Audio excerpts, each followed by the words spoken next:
I'm going to ask you a question. Can we rely on the psychology that enslaved us to save us? Can we rely on the psychology that enslaved us to save us?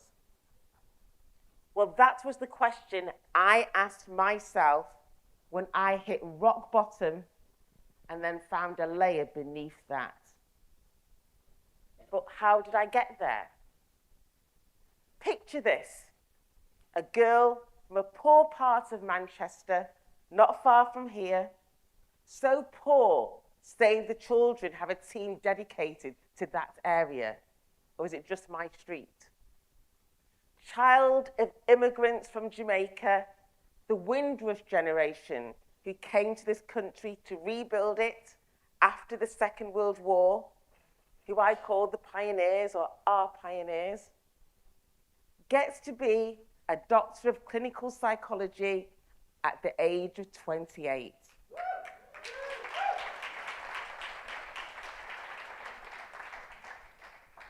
Life was good. I had the house, I had the car, I had the dream job.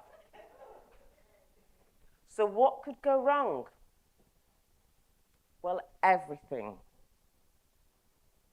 My dad died, my mum died, then I nearly died of cancer, all in a short space of time.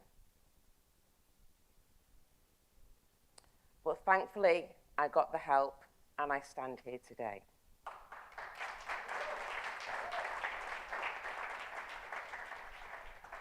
But what was the psychology, the way of thinking that I drew upon when I needed it most? Was it the psychology of the people who enslaved my ancestors? Or was it a different psychology? African psychology. Well, if we rewind a little bit, a few years earlier, I was successful in gaining a Churchill Fellowship to go to America to study African psychology. I sat at the feet of the people who'd written the books that were on my bookshelf, and I learned from them. But what is African psychology, I hear you ask? Well, African psychology looks at the experiences of people of African ancestry and global majority people. So, for example, when white people travel, they usually go up in social and economic status and are seen as expats. When black people and people who are global majority travel, they usually go down in social and economic status before going up. That's if they do get to go up. And they're seen as migrants or called immigrants. So life just treats us differently. African psychology is a spiritual approach.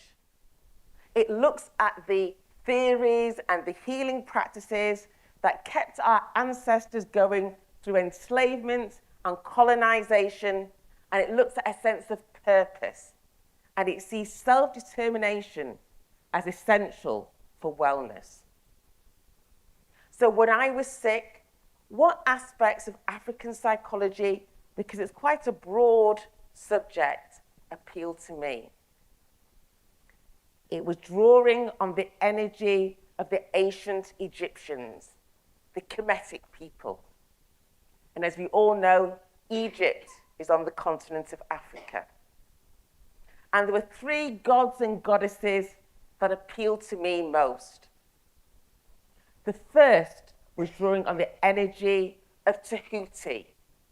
Tahuti, the god of knowledge, the god of wisdom, the god of teaching. So what could I learn and what could I teach? While I was in my hospital bed, I had time, and I started to learn more about African psychology. But I thought, I don't know a lot about it. But one of the courses I did said, teach what you know. And even if you know a little bit, you may know a bit more than somebody who doesn't know anything at all. So when I got well enough, I opened the first online school teaching African psychology. And we currently have just under 1,000 students signed up learning African psychology.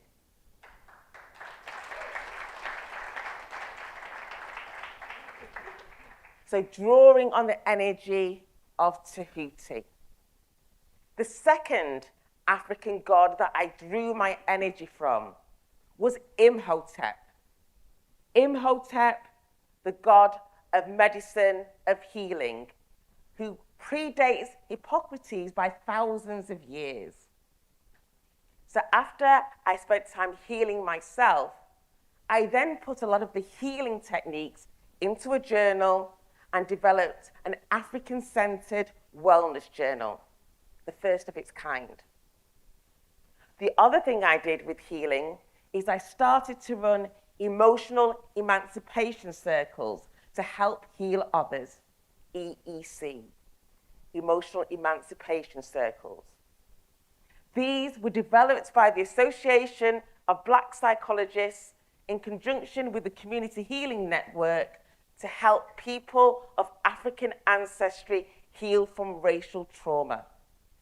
So drawing on the energy of Imhotep, how could I heal?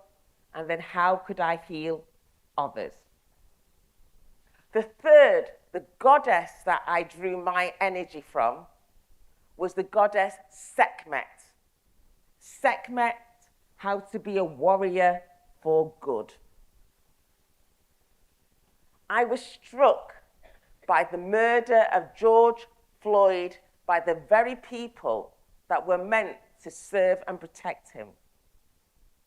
I was struck by seeing students tearing down statues of the people who enslaved their ancestors, saying that I don't want to be re-traumatized just walking to a lecture to get educated.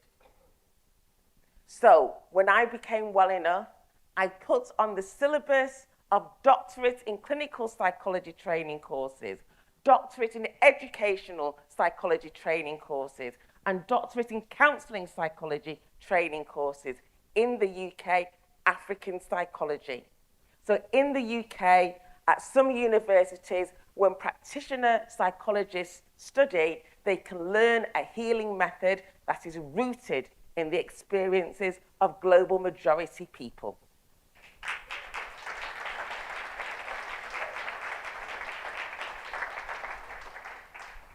So why am I telling you this here today? When the storms of life blow for you, and when the hurricanes happen for you, and you need to root so that you can rise, you need a psychology that you can call upon.